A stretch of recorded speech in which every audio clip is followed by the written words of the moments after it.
आज हम लोग अम्ल तथा भस्म के गुण के बारे में जानेंगे। तो अम्ल और भस्म के गुण में पहला है, अम्ल स्वाद में खट्टे होते हैं। अम्ल का स्वाद कैसा होता है? खट्टा होता है। इससे पहले भी बहुत से अम्ल के बारे में बताया गया है,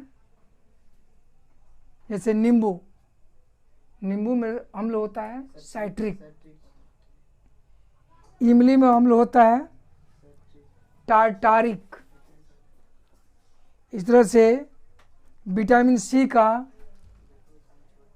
जो रासायनिक नाम है वह एस्कॉर्बिक एसिड है। चींटी में फॉर्मिक एसिड होता है। तो इस तरह से हमारे दैनिक जीवन में बहुत सा एसिड ऐसा है जो आता है, और जितना भी एसिड है उसका स्वाद कैसा होता है? खट्टा होता है। कैसा होता है स्वाद? खट्टा होता है। इसे खट्टा का उदाहरण फिर से मैं एक बार देता हूँ।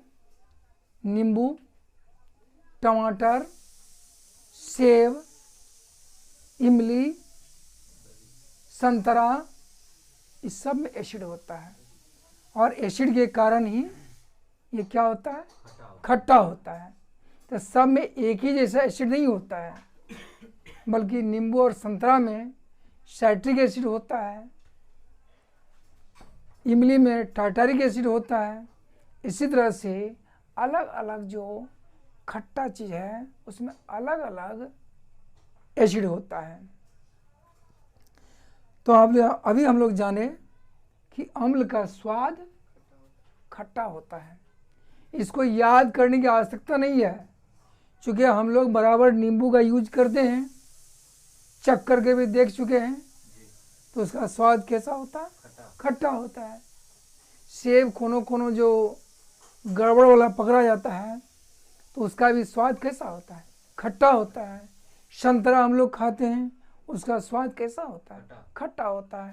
तो ये सब जो खट्टा होता है वह किसके कारण होता है? अम्ल के कारण होता है। अब हम लोग आगे बढ़ते हैं दूसरा पॉइंट पर। अम्ल विषैला भी होता है और तीव्र नाशक भी होता है। ध्यान दो, अम्ल विषैला भी होता है, तीव्र नाशक भी होता है। तो विषैला जैसे कार्बोलिक एसिड, ये क्या होता है? विषैला होता है। ये कैसा होता है? ये विषैला होता है। कुछ अम्ल तीव्र नाशक होता है, यानी कोई चीज को ये गलाता है, डैमेज करता है। जैसे सल्फ्यूरिक अम्ल। सल्फ्यूरिक अम्ल जो होता है वह संक्षारक होता है, यानी कोई चीज को वह गला देता है, डैमेज कर देता है। कुछ अम्ल ऐसा है कि हमारे पेट में पाया जाता है, जैसे HCl यानी हाइड्रोक्लोरिक एसिड। यह कंपटीशन में भी पूछा जाता है, और 10वीं क्लास में भी ऑब्जेक्टिव में पूछा जाता है। जब हमारे पेट में HCl की मात्रा बढ़ जाती है तो अपच का कारण बन जाता है, यानी अपच हो जाता है। तो हम लोग करते क्या हैं? इस एसिडिटी को, यानी अम्ल की मात्रा जो बढ़ गई है, इसको दूर करने के लिए, अम्ल की मात्रा को खत्म करने के लिए कुछ केमिकल या कुछ खाद्य सामग्री, हम लोग कुछ खाने वाला चीज ग्रहण करते हैं, जिससे इसका जो एक्स्ट्रा पावर है वह खत्म हो जाए। और जो चीज इसके पावर को डाउन करता है, यानी हमारे पेट में अपच को खत्म करता है, उसको कहा जाता है एंटा एसिड। क्या कहा जाता है उसको? एंटा एसिड। क्या कहा जाता है उसको? एंटा एसिड कहा जाता है। एंटा एसिड, जैसे खाने का सोडा एंटा एसिड का काम करेगा। यदि किसी को HCl पेट में बढ़ गया, थोड़ा ज़्यादा सेक्रेशन हो गया, तो वैसी स्थिति में ऊपर से क्या थोड़ा सा ले लेते हैं? एंटा एसिड। एंटा एसिड के रूप में ढेर सारा चीज़ है, तो उसमें से कोई चीज़ ले लेते हैं। एंटा एसिड एक केमिकल नहीं है, बल्कि अनेक केमिकल है। वैसा केमिकल, वैसी सामग्री जो एसिड के प्रभाव को, यानी खराब प्रभाव को क्या करे? समाप्त कर दे, तो वही कहलाता है एंटा एसिड। तो एंटा एसिड के रूप में हम लोग खाने का सोडा या मैग्नीशियम हाइड्रोक्साइड ये सब ले सकते हैं, जिससे पेट में जो गैस बन रहा है वो क्या हो जाता है? खत्म हो जाता है। तो कुछ माने जिसमें भस्म के रूप में लिया जाता है, एसिड है तो इसको खत्म करने के लिए क्या लिया जाएगा? भस्म। लेकिन सभी भस्म नहीं लिया जाएगा। कुछ भस्म ऐसा होता है जो हानि करता है, तो वैसा भस्म का प्रयोग नहीं करेंगे। जैसे चूना का पानी, चूना का पानी होता है, या गीला चूना, भगरा चूना जिसको कहते हैं, सूखा चूना में जो पानी डाल देते हैं, यानी कली चूना में जो पानी डाल देते हैं और वो खौलने लगता है, तो उसको कहे, वो जो खौल जाता है, गीला हो जाता है, तो उसी को हम कहते हैं भगरा चूना। और उसका सूत्र होता है कैल्शियम हाइड्रोक्साइड। क्या उसका सूत्र होता है? Calcium hydroxide. ये हानि करता है, इस तरह का ये प्रयोग नहीं करना है इसका।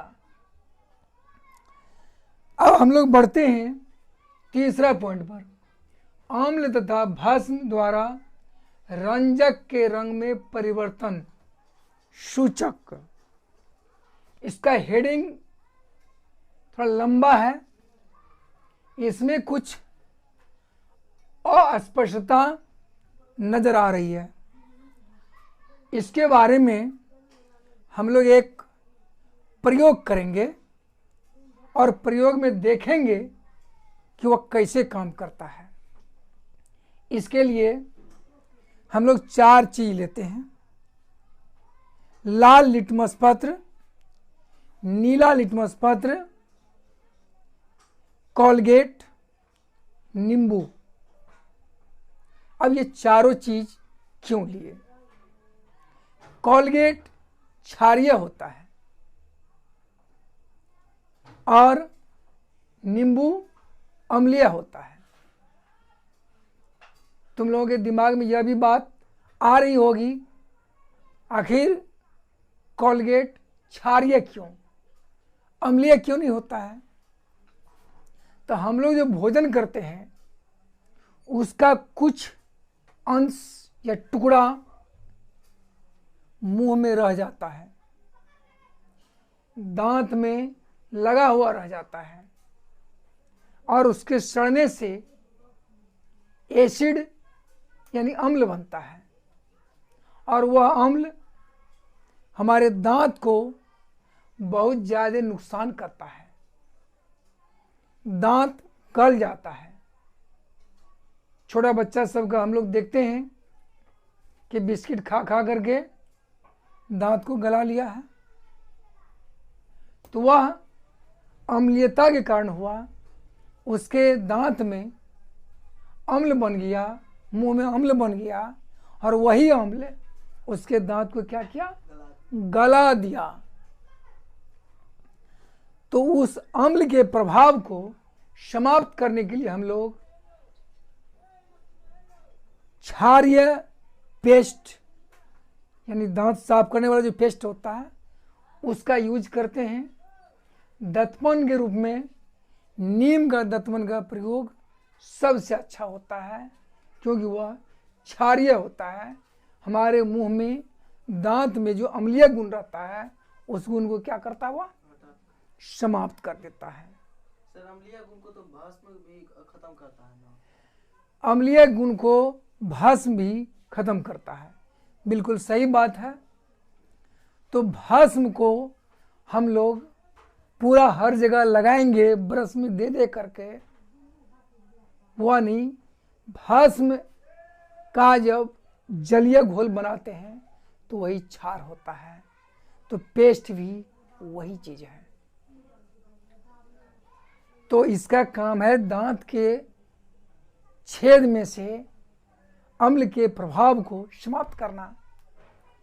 और इससे पहले एंटासिड के बारे में जो चर्चा किए, वह पेट के अंदर में जो HCl बन गया है उस HCl के प्रभाव को, नकारात्मक प्रभाव को खत्म करना।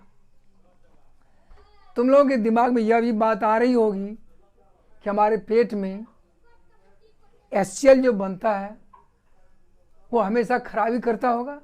नहीं, हमारे फायदा के लिए वो है, हमारे भोजन को पचाने में वो सहयोग करता है।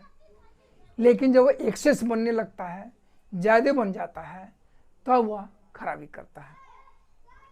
ठीक है, तो अब हम लोग प्रयोग की तरफ आगे बढ़ते हैं। बंद नहीं करना। यह नीला लिटमस पत्र है इसमें नीला लिटमस पत्र लिखा हुआ है, इस पर लिटमस ब्लू है, यहां लिखा हुआ लिटमस ब्लू। एक दूसरा है, यहां देखेंगे इस पर लिखा हुआ है लिटमस रेड, यानी लाल लिटमस पत्र इसमें है। और इसमें नीला लिटमस पत्र है और इसमें लाल लिटमस पत्र है। इसको जब खोलेंगे इस तरह से, ये लिटमस पेपर निकला।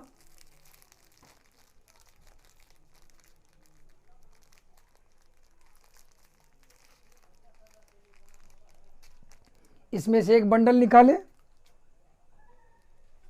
यहां देख रहे हैं हम लोग, यही है लिटमस पत्र।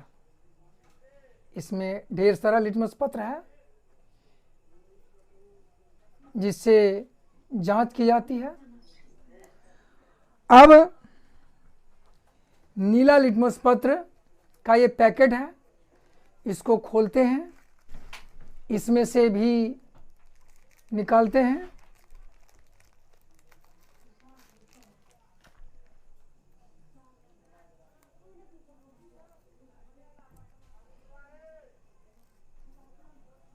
यह लिटमस पत्र नीला है। अब दोनों लिटमस पत्र को एक जगह लाते हैं।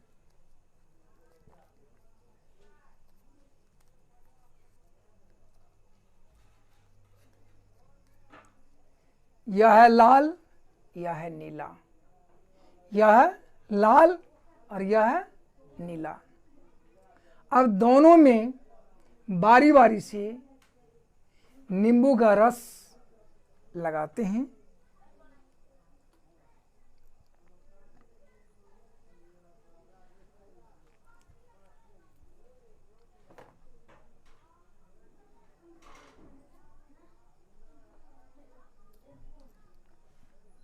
फिर से देख लें, मेरे हाथ में 2 लिटमस पत्र है, एक लाल लिटमस पत्र, दूसरा नीला लिटमस पत्र, और ये नींबू का टुकड़ा है। इसको इसमें लगाते हैं।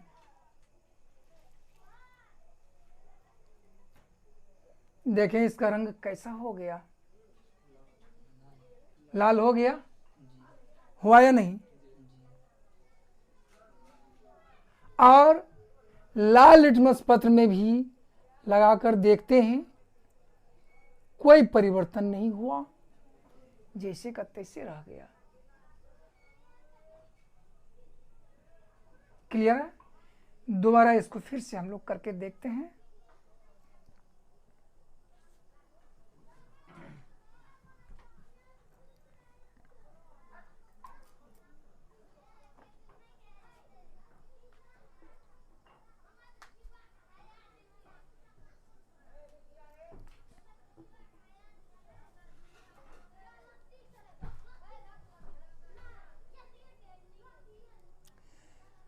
फिर से इसको देख करके अपना कंसेप्ट क्लियर कर लें।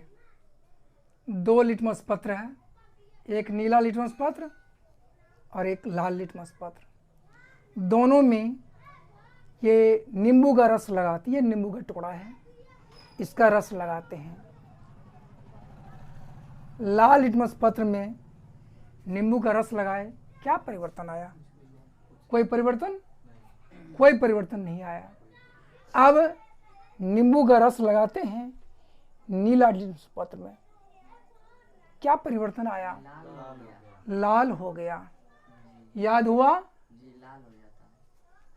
नींबू के रस में क्या होता है?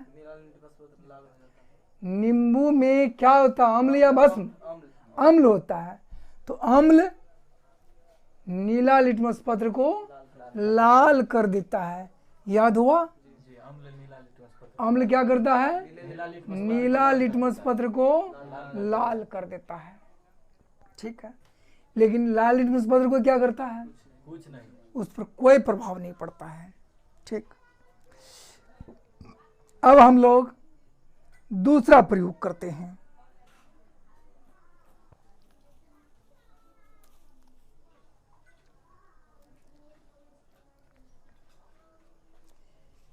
यह कोलगेट पेस्ट है। जैसा कि मैं बता चुका हूं कि यह कैसा होता है? अम्लीय या क्षारीय? क्षारीय होता है। कैसा होता है यह? इसका यूज हम लोग करते हैं दांत साफ करने में, क्योंकि हम लोग तो कुंटल का कुंटल देते जाते हैं मुंह में, उसमें थोड़ा सा बच जाता है, 1-8 ग्राम, वही एसिड बनाता है और हमारे दांत को खराब ही करता है। ठीक,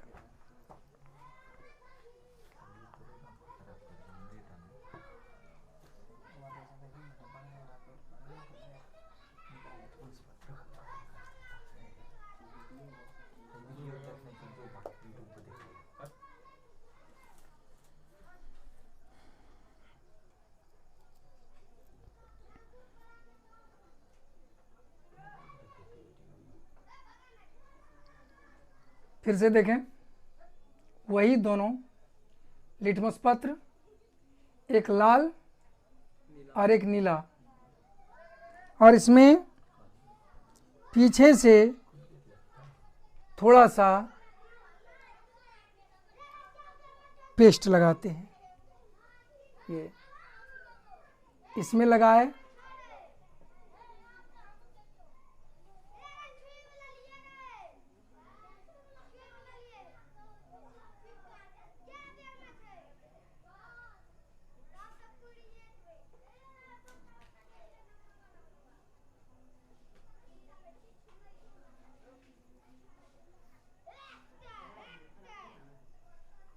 क्या परिवर्तन आया? नीला हो गया। नीला हो गया। और इसमें लगा करके देखते हैं,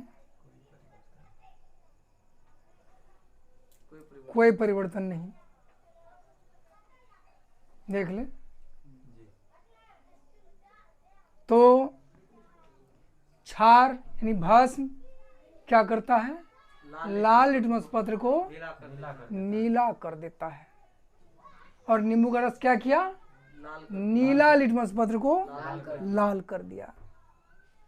यहां जो इसमें लगाए पेस्ट, क्या परिवर्तन आया? कोई परिवर्तन नहीं।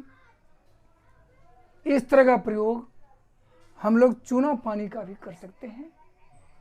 घर में अवेलेबल होता है भगरा चूना, थोड़ा सा चूना लेकर के पानी में घोल देंगे, थोड़ा सा पानी यानी गाढ़ा रस इस पर हल्का लगा देंगे।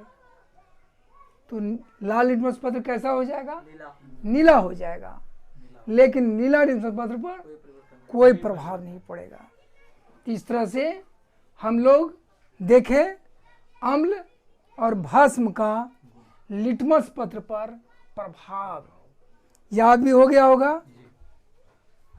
अम्ल का नीला लिटमस पत्र पर क्या प्रभाव पड़ता है?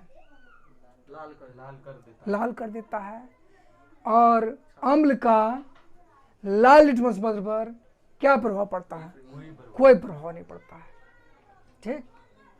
क्षार का लाल लिटमस पत्र पर क्या प्रभाव पड़ता है? नीला कर देता है। लेकिन नीला लिटमस पत्र पर क्या प्रभाव पड़ता है? कोई प्रभाव नहीं पड़ता है। ठीक है। अब हम लोग आगे बढ़ते हैं। हम लोग कुछ घरेलू उदाहरण लेते हैं। हमारे घर में हल्दी उपलब्ध होता है जो अम्लीय माध्यम में पीला रहता है और क्षारीय माध्यम में लाल भूरा हो जाता है। इसका प्रयोग करने के लिए साधारण तरीका है। हल्दी, कच्चा हल्दी खास करके कूट करके 2 कटोरी में ले लें, थोड़ा थोड़ा, और एक में चूना का पानी दे करके उसको थोड़ा थोड़ा मिलावें और दोनों का कंपेयर करें, मिलान करें, तुलना करें, तो पता चलेगा कि रंग में परिवर्तन हो गया है। चुकंदर है, अम्लीय माध्यम में लाल बैंगनी रहेगा, लेकिन उसमें चूना का पानी डाल दो वह पीला हो जाएगा। इस तरह से किताब में भी दिया हुआ है लिटमस, मिथाइल ऑरेंज, फिनोल्फ्थेलिन, हल्दी, चुकंदर, लाल गोभी का पत्ता। या लाल गोभी का पत्ता मतलब हम लोग जो पत्ता गोभी खाते हैं वो वाला नहीं, लाल वाला। तो ये सब भी अम्ल और क्षार पर अलग अलग प्रभाव डालता है। यहाँ मिथाइल ऑरेंज और फिनोल्फ्थेलिन 2 शब्द यहाँ है। इसका प्रयोग प्रयोगशाला में किया जाता है किसी लिक्विड को चेक करने के लिए।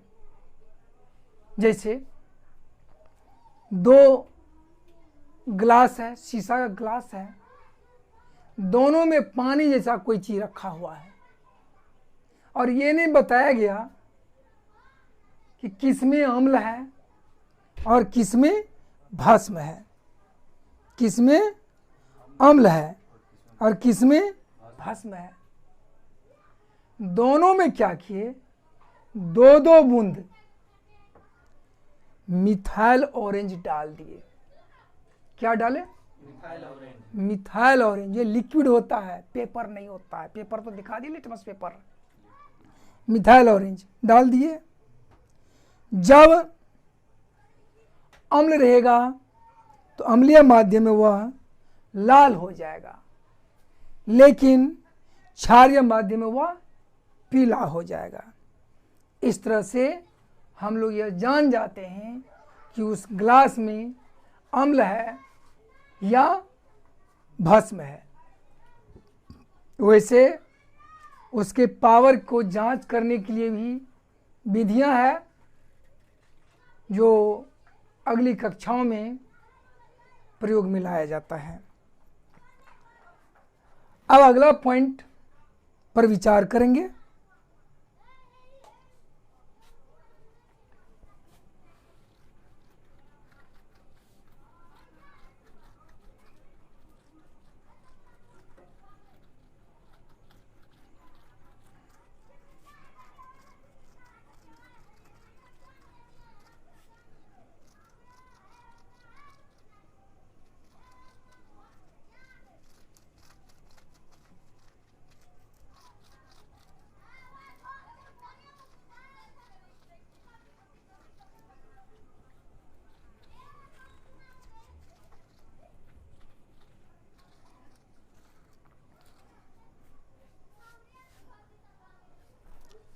अगला पॉइंट है आस्म अम्ल तथा भस्म के साथ धातुओं की अभिक्रिया।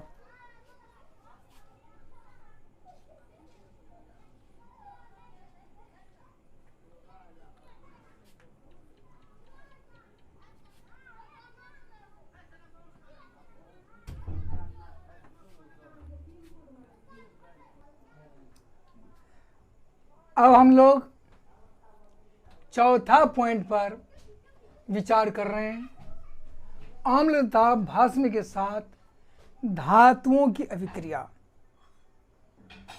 यानी धातु अम्ल के साथ और भस्म के साथ कैसे अभिक्रिया करती है।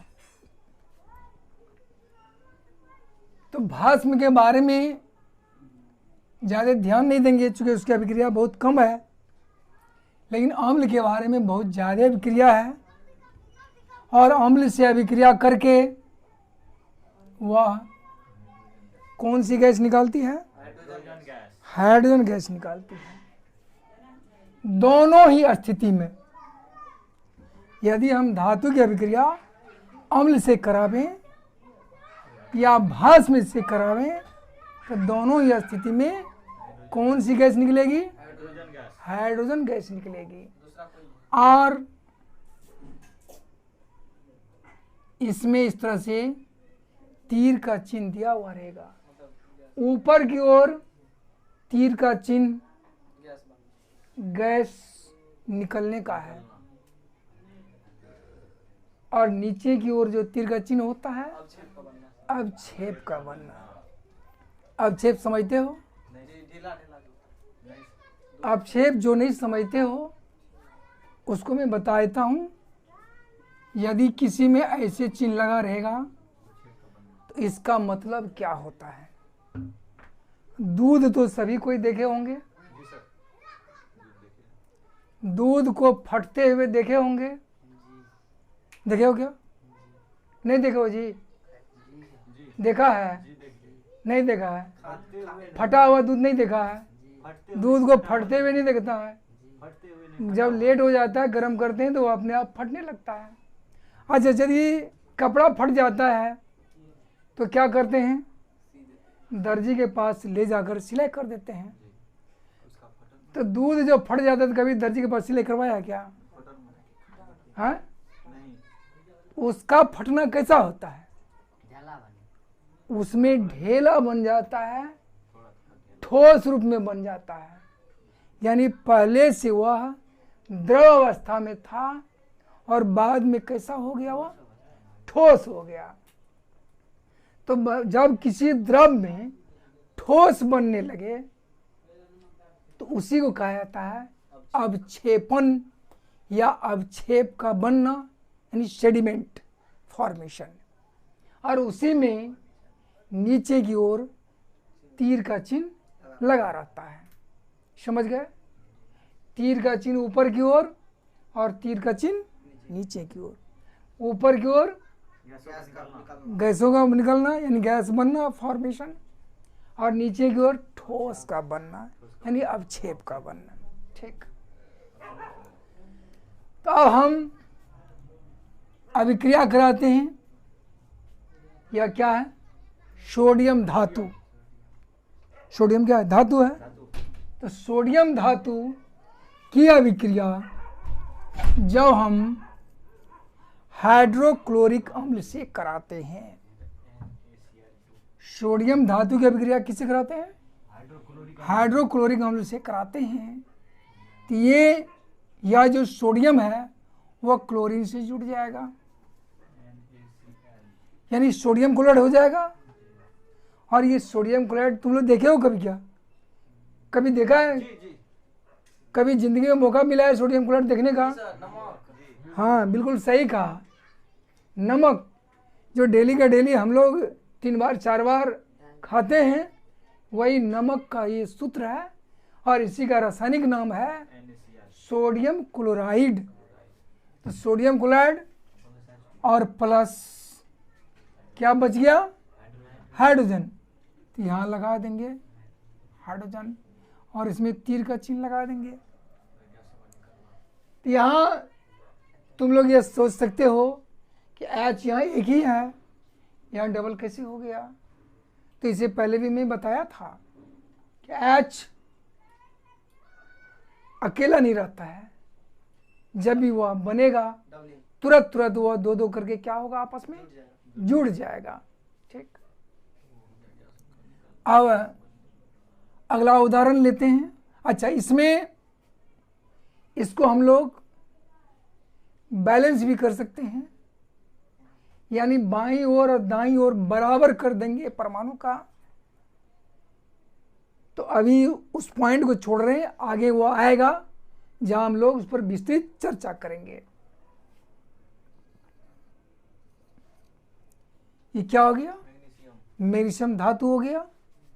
और मैग्नीशियम धातु की अभिक्रिया जब H2SO4 यानी सल्फ्यूरिक अम्ल, क्या नाम है इसका, सल्फ्यूरिक अम्ल, नाम याद नहीं है तो लिख लो, सल्फ्यूरिक अम्ल, यही दोनों अम्ल बार बार आएगा।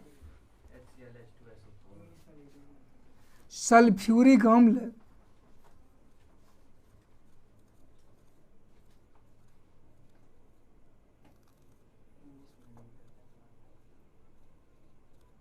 सल्फ्यूरिक अम्ल, इसको ऐसे भी लिख सकते हैं,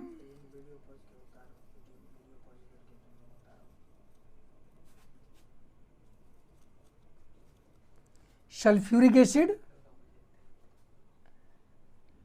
तो मैग्नीशियम धातु की अभिक्रिया जब सल्फ्यूरिक एसिड से कराई जाती है तो ऐसी स्थिति में यह मैग्नीशियम सल्फेट से ज्वाइंट हो जाता है और बन जाता है मैग्नीशियम सल्फेट, और साथ ही साथ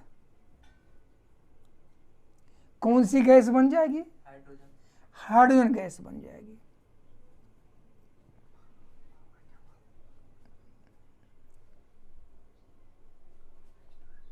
मैग्नीशियम धातु तुम लोग देखे नहीं होंगे और न सल्फ्यूरिक एसिड देखे होंगे। देखे हो क्या, कोई देखे हो? मैग्नीशियम धातु और सल्फ्यूरिक एसिड, हाँ बिल्कुल सही कहा, ये बैटरी में डाला जाता है। बैटरी में जो एसिड डाला जाता है वह सल्फ्यूरिक एसिड ही होता है। तो इसका प्रयोग भी हम लोग कर सकते हैं। तुम लोगों को मैग्नीशियम नहीं मिलेगा तो मैग्नीशियम कैसा होता है मैं लैब में देखा हूं, वह इससे कम चौड़ाई में होता है और पतला होता है, नाखून से थोड़ा मोटा, जिस तरह से फीता होता है ना, फीता उस तरह का होता है, और वह लपेटा हुआ रहता है। मैंने क्या किया था, तो थोड़ा सा उसमें से खोल करके इतना बड़ा लिया, तोड़ करके दो चार बार ऐसे ऐसे करते हैं, जिस तरह से टीना दो चार बार ऐसे ऐसे करोगे टूट जाएगा, उस तरह से ऐसे ऐसे करने पर टूट जाता है। इतना बड़ा टुकड़ा लिया। मुझे पता था कि मैग्नीशियम के टुकड़ा में जब आग लगाते हैं तो वह जलता है, तो मैंने भी ऐसा ही किया। एक सिरा मैं खुद पकड़ा और दूसरे सिरा को मोमबत्ती पर से आग लगाया। ठीक उसी तरह आग लगाया जिस तरह से दिवाली में लोग फुलझड़ी में आग लगाते हैं। जब उसमें आग लगाया तो मैंने देखा, ये अपने आंखों देखी बात है, सुनी सुनाई नहीं। ठीक उसी तरह से चिट चिट करने लगा और जलने लगा जैसा कि फुलझड़ी जलता है। हाँ, चिरचिरी जिसको कहते हैं वही चिरचिरी या फुलझड़ी दिवाली में जो बच्चे यूज करते हैं। तो उसको यदि यानी उसका एक टुकड़ा यदि सल्फ्यूरिक एसिड में डाल देंगे तो बुलबुला के रूप में कौन सी गैस निकलेगी, हाइड्रोजन गैस निकलेगी।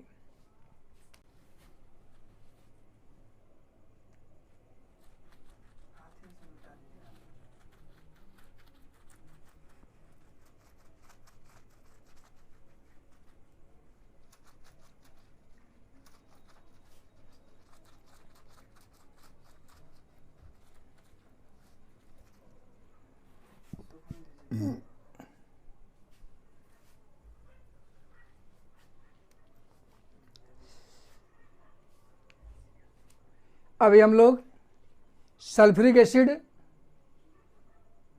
और मैग्नीशियम की अभिक्रिया के बारे में देखें। किताब में भी दिया हुआ है कि जब सल्फ्यूरिक एसिड में जिंक का दाना डाला जाता है, जिंक का दाना, तो उसमें भी हाइड्रोजन गैस निकलना प्रारंभ हो जाती है। ये क्या हो गया? जिंक, यानी Zn, जिंक। जिंक की अभिक्रिया जब किससे कराते हैं? सल्फ्यूरिक एसिड से कराते हैं, तो यह जिंक SO4 से जुड़ जाता है और बन जाता है जिंक सल्फेट, और साथ ही साथ कौन सी गैस निकलती है? हाइड्रोजन गैस निकलती है। इसका भी प्रयोग अपने से किया जा सकता है। इसके लिए एक कांच के ग्लास में थोड़ा सा डाइल्यूट यानी तनु, जिसमें पानी थोड़ा ज़्यादा हो, वह सल्फ्यूरिक अम्ल ले लेंगे, यानी जो बैटरी में डाला जाता है। ध्यान रहे कि सांद्र यानी गाढ़ा, यानी जिसमें पानी कम है, वह शरीर पर नहीं पड़े। तो तनु सल्फ्यूरिक अम्ल एक कांच के बर्तन में ले लेंगे और उसमें 2-4 दाना जिंक का डाल देंगे। जब जिंक का दाना उसमें डालेंगे तो अपने आप हाइड्रोजन गैस का बुलबुला निकलना प्रारंभ हो जाएगा। उसकी जांच भी की जा सकती है। उसे जांच के लिए आगे चर्चा करेंगे आगे वीडियो में। तो ये जो उदाहरण देखे वह अम्ल के बारे में। अब एक उदाहरण लेते हैं, जब भस्म से अभिक्रिया कराते हैं। Zinc plus sodium hydroxide, zinc जब सोडियम हाइड्रोक्साइड से अभिक्रिया करती है तो सोडियम जिंकेट बनता है। साथ ही साथ हाइड्रोजन गैस निकलती है। लेकिन ध्यान रहे कि इस तरह की अभिक्रिया सभी परिस्थितियों में नहीं होती है। सबके साथ, सब धातु के साथ ऐसा नहीं होता है। यह सिलेक्टेड है, लिमिट है, लेकिन यह जनरल है, सामान्य है, प्राय सब में होता है। अब हम लोग एक अन्य पॉइंट पर विचार कर रहे हैं जो इससे रिलेटेड है। वह है धातुओं की सक्रियता श्रेणी।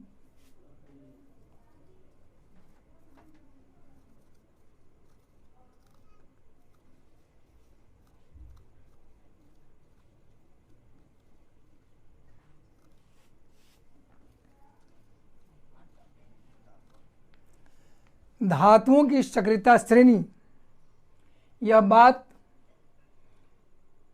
समझ में आएगी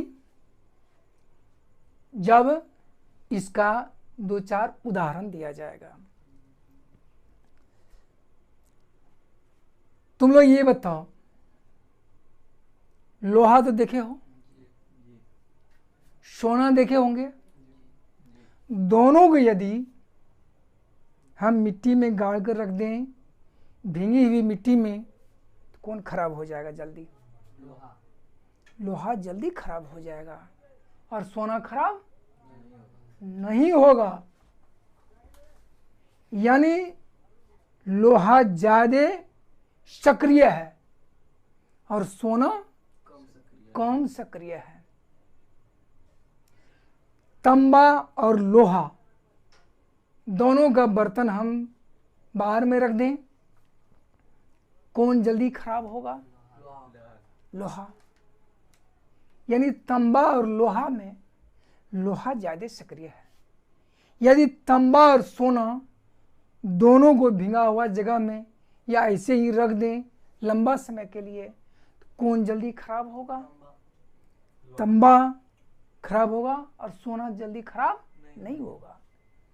तो जो जल्दी खराब होता है यानी वह जल्दी रिएक्शन करता है, तो वह सक्रियता, वह सक्रिय ज्यादा है, यानी सक्रियता श्रेणी में वो ऊपर है।